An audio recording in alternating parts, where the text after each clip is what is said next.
அனைவருக்கும் வணக்கம். ரிஷபராசினியர்களை பொறுத்த வரைக்கும் உங்களுக்கு பெயர், புகழ், திருமணம், தொழில், உத்தியோகம், செல்வம், ஆரோக்கியம், குழந்தை பாக்கியம், எதிரி தொல்லை நீங்க தைப்பூசமான இன்று, அதாவது நிகழ்ந்து கொண்டிருக்கும் ஜனவரி மாதம் 25ஆம் தேதியான இன்று முருகனை இப்படி வழிபடுங்கள். இப்படி வழிபடுவதன் மூலமாக நீங்கள் நினைத்தவை நிச்சயம் நடந்தேறும். அப்படி என்ன மாதிரியான நன்மைகள் எல்லாம் ஏற்பட இருக்கு, கிரக நிலைகளின் ரீதியாக அமையிருக்கும் சாதகங்கள் என்ன, பாதகங்கள் என்ன, குறிப்பாக ரிஷபராசினியர்கள் பொறுத்த வரைக்கும் இந்த தைப்பூசமான இன்றைய தினம் கிரகங்களுடைய சஞ்சார நிலைகள் என்ன என்று பார்க்கும்போது, மேஷத்தில் குரு பகவானும், கன்னியில் கேதுவும், ராசியில் சுக்கிரனும் செவ்வாயும் இணைந்து சஞ்சரிக்கிறாங்க. மகரத்தில் சூரியனும், கும்பத்தில் சனி பகவானும், மீனத்தில் ராகுவும் சஞ்சரிக்கிறாங்க. இந்த கிரகங்களுடைய சஞ்சார நிலைகளின் காரணமாக மாதிரியான முன்னேற்றங்கள் உங்களுடைய வாழ்வில் ஏற்பட இருக்கு என்பது குறித்தான முழுமையான பதிவு தான் இந்த வீடியோல நம்ம விரிவா பார்க்க போகிறோம். அதற்கு முன்னாடி தைப்பூசத்தை பற்றி சற்று விரிவாக தெரிந்து கொள்வோம்.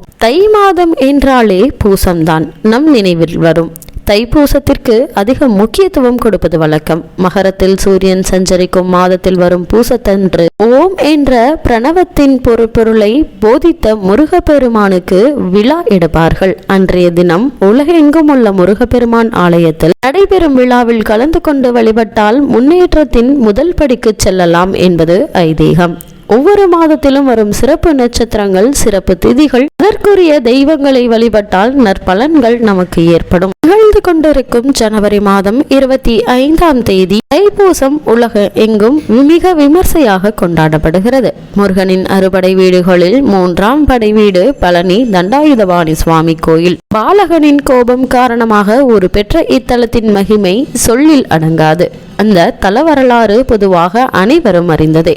தனக்கு பழம் கிடைக்காத கோபத்தில் முருகன் கையிலேயே விட்டு வந்தமர்ந்த தலம் அல்லவா பழனி. சான்றோர் பலரும் அவரின் சினம் நீங்க முயன்றும் முடியாது போகவே பெற்றோரே இத்தலத்தில் பிரசனமாகி, முருகா நீயே ஒரு ஞானப்பழம் தானே, பழம் நீயே என்று அன்பொழுக கேட்க முருகனின் மனம் உருகியது. பழம் நீ என்ற ஒற்றை சொல்லில் முருகனின் சினத்தணிந்த இத்தலமே பின்பு பழனி என்று மருவியது. அது மட்டுமில்லாமல் இந்த உலகில் நட்சத்திரங்களையும் மாதங்களையும் அடிப்படையாக கொண்டு சில முக்கியமான பண்டிகைகள், உற்சவங்கள் கொண்டாடப்படும். உதாரணமாக ஆடி மாதத்தில் கிருத்திகை நட்சத்திரம் சிறப்பு, தை மாதத்திலும் கிருத்திகை நட்சத்திரம் சிறப்பு, ஆவணி மாதத்தில் அவிட்ட நட்சத்திரம் சிறப்பு. அதை போல திதியும் மாதத்தையும் இணைத்து சில பண்டிகைகள் உண்டு. சித்திரை மாதத்தில் சித்ரா பௌர்ணமி என்பது போல தை மாதத்தில் இந்த பூசம் மிகவும் சிறப்பு வாய்ந்த ஒரு விழாவாக கொண்டாடப்படுகிறது. தை மாதம் என்பது மகரத்தினுடைய மாதம், அதாவது சனியினுடைய வீடு. சனி பகவானுடைய வீடாக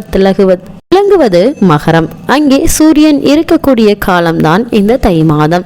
சூரியன் வடக்கு நோக்கிய பயணத்தின் முதல் வீடு மகர வீடு. தை மாதமாகிய மகரத்தில் சூரியன் இருக்க, நேர் எதிர் மாதமாகிய கடகத்தில் மகர வீட்டுக்குரிய சனியின் பூச நட்சத்திரத்தில் சந்திரன் இருக்க, இந்த விசேஷமான பின்னணியில் கொண்டாடுவதுதான் இந்த தைப்பூசம். பூச நட்சத்திரமும் பௌர்ணமி திதியும் கூடி வரும் தைப்பூசம் விழா முருகனுக்கு எடுக்கப்படும் விழாவாகும். பூசம் 8வது நட்சத்திரம். என் கணிதப்படி 8 என்பது சனியை குறிக்கும். சனி நீதி பரிபாலனத்தை குறிக்கும்.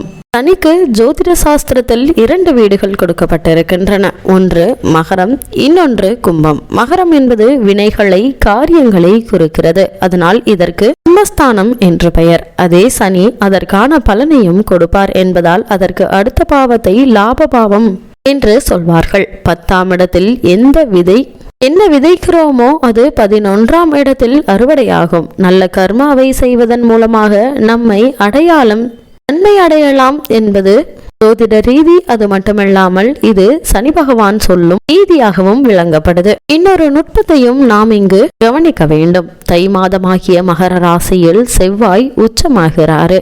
செவ்வாய் என்பது முருகப்பெருமானை காட்டும் கிரக குறியீடு. பெண் தெய்வமாக இருந்தால் துர்க்கையை குறிக்கும். அதனால்தான் தை மாதம் வெள்ளிக்கிழமை அம்பாளையும் பூசத்தில் முருகப்பெருமானையும் எட்டுகின்றனர். அணங்கி 8 இலக்கையும் எட்டுகின்றனர். 8 என்பது துன்பத்தை குறிப்பதால் அந்த துன்பத்தையும் முருகப்பெருமான் வழிபாட்டின் மூலம் நீக்கிக் கொள்கின்றனர். சனியினுடைய ஆதிக்கம் கடுமையாக இருக்கும்போது, அதாவது குறிப்பாக 7.5 சனி, அஷ்டம சனி, கண்ட சனி, அர்த்தாஷ்டம சனி, அதே சனி நட்சத்திரமான பூச நட்சத்திரத்தில் சனியினுடைய மகர ராசியில் உச்சம் பெறும் முருகனை வணங்கி நிவாரணம் பெறுகின்றனர். அது மட்டுமில்லாமல் இன்றைய தினத்தில் முருகனை வழிபட வினைகள் அறுபடும். ஆற்றுப்படை வீடுகளை அறுபடை வீடுகள் என்று சொல்வார்கள். ஏற்கனவே தை மாதம் என்பது வினைகளையும் வினைகளால் ஏற்பட்டுகின்ற விளைவுகளையும் குறிக்கக்கூடிய மாதமும் என்ற தத்துவத்தை பார்த்தோம். பூச நட்சத்திரம் என்பது மனதை தூண்டும் ராசியான கடகராசியில் இருக்கக்கூடிய நட்சத்திரம் என்பதையும் பார்த்தோம். இந்த வினையும் விளைவுகளும் என்பது சக்கரத்தை போல் சுழன்று கொண்டே இருக்கும். இந்த கர்ம வினையின் சுழற்சியை விளக்கினால்தான் பிரதிமோட்சம் கிடைக்கும். கர்ம வினையின் சுழற்சியை அகன்று வீடுகள் இந்த படை வீடுகள் என்பதால் அறுபடை வீடுகள் என்றும் சொல்வார்கள். கூறான ஞானவேல் கொண்டு நிற்கும் முருகப்பெருமானை தைப்பூசம் என்று அறுபடை வீடுகளிலும் வணங்குவதன் மூலம் தீவினைகளை அடியோடு அறுத்து கொள்ளலாம். மட்டுமில்லாமல் இந்த தைப்பூசமான இன்று பிரம்மஹத்தி தோஷம் நீங்கிய ஒரு நாளாக கூறப்படுகிறது. எல்லா சிவத்தலங்களிலும் தைப்பூசம் கொண்டாடப்பட்டாலும் நமக்கு உடனடியாக நினைவுக்கு வருவது தஞ்சை மாவட்டத்தில் கும்பகோணம் அருகே அமைந்துள்ள திருவிடைமருதூர் தான். இத்தலத்தில் உள்ள இறைவன் சுயம்புலிங்கமூர்த்தியாகவும் சம்பந்தர், அப்பர், சுந்தரர் தேவார பாடல் பெற்ற சிவத்தலமாகும். விரதங்களால் மெய்வருதிய மாதவ பூர்வானவர் ஏனோர் வந்து கூடி தைப்பூச நாளில் காவிரியில் பொருந்தி நீராடி உலகவரோடு தாமும் மகிழுமாறு திருத்தலமான நான்மறைவல்ல அந்தணர்கள் முறையால் ஏத்தவும் இடைமருதலில் பொருந்தியுள்ள கோயிலை இருப்பிடமாக கொண்டுள்ளீர் என்பது தேவார பாடல். அதற்போல் இன்றைய நாள் முருகப்பெருமானை வழிபடுவதன் மூலமாக உங்களுடைய வாழ்வில் கிடைக்கக்கூடிய பொருள், செல்வம், உத்தியோகம், தொழில், புத்திரபாக்கியம், எதிரி தொல்லைகள் நீங்கி நல்ல ஒரு முன்னேற்றம் ஏற்படும் என்பதில் எந்த ஒரு ஐயமும் கிடையாது. இவ்வளவு மேன்மைகளை கொண்ட தைப்பூச திருநாளான இன்றைய தினம் இந்த கிரகங்களுடைய சஞ்சார நிலைகளின் காரணமாகவும் என்ன மாதிரியான நன்மைகள் எல்லாம் உங்களுடைய வாழ்வில் ஏற்பட இருக்கு என்று பார்க்கும்போது, ராசிநாதனான சுக்கிரன் அஷ்டமஸ்தானத்திற்கு சென்றாலும் கூட அவர் உங்களுடைய தன குடும்பஸ்தானத்தை பார்வையிடுகிறார் என்பது சிறப்பு வாய்ந்த ஒரு கிரக சஞ்சாரமா அமைஞ்சிருக்குதுங்க. அதுவும் தைப்பூச திருநாளான இன்றைய தினத்துல இன்னொரு கோணத்தில் 6ஆம் அதிபதி 8இல் இருப்பது நல்ல ஒரு கிரக சஞ்சாரங்க. அதனால் நீங்கள் நினைத்தவை அனைத்துமே நிறைவேற இருக்குது. அதோடு சுகாதிபதி சூரியன் உங்களுடைய ராசிக்கு 9ஆம் இடத்தில் இருப்பது இன்னும் சிறப்பு வாய்ந்த ஒரு கிரக நிலை என்றுதாங்க கிரக நிலைகள் தெளிவுபடுத்துது. ரிஷபராசினியர்களை பொறுத்த வரைக்கும் சனி தொழில் ஸ்தானத்தில் ஆட்சி பெற்றிருப்பதாலும் ராகு லாபஸ்தானத்தில் இருப்பதாலும் அற்புதமான நன்மைகள் உங்களுக்கு கிடைக்கக்கூடிய ஒரு தருணமா இந்த தைப்பூச திருநாள் அமைஞ்சிருக்குதுங்க. தொழில் துறையில் இருந்த பிரச்சனைகள் படிப்படியாக குறைய ஆரம்பிக்கும். அதற்கு இந்த தைப்பூசமான இன்றைய தினத்துல முருகப்பெருமானை நீங்கள் வழிபடுவதன் மூலமாக உங்களுக்கு ஏற்பட்டு கொண்டிருக்கும் தடங்கல்கள், தாமதங்கள், தேவையில்லாத பிரச்சனைகள் அனைத்துமே அறுபட்டு நல்ல ஒரு முன்னேற்றத்தை முருகப்பெருமான் உங்களுடைய வாழ்வில் ஏற்படுத்தி கொடுப்பாருங்க. அதே மாதிரி புதிய தொழில் முயற்சிகளை மேற்கொள்ளும் வாய்ப்புகளை மேற்கொண்டு வருபவர்களுக்கு நல்ல ஒரு முன்னேற்றத்தையும் ஏற்படுத்தி கொடுப்பாரு. வெளிநாட்டில் வசிப்பவர்களுக்கு வேலை வாய்ப்பில் நல்ல ஒரு முன்னேற்றமும், புதிதாக வேலை தேடுபவர்களுக்கு நினைத்த வேலையில் நல்ல ஒரு உத்தியோகமும் கிடைக்க இருக்குதுங்க. ஊதியமும் கிடைக்க இருக்குது. செவ்வாய் அஷ்டமத்தில் மாறினாலும் கூட அவர் உங்களுடைய ராசிக்கு 12க்கு உரியவர் என்பதால் சில எதிர்பாராத நன்மைகளை ஏற்படுத்தக்கூடிய ஒரு தருணமா இந்த தைப்பூச திருநாள் அமைஞ்சிருக்குது.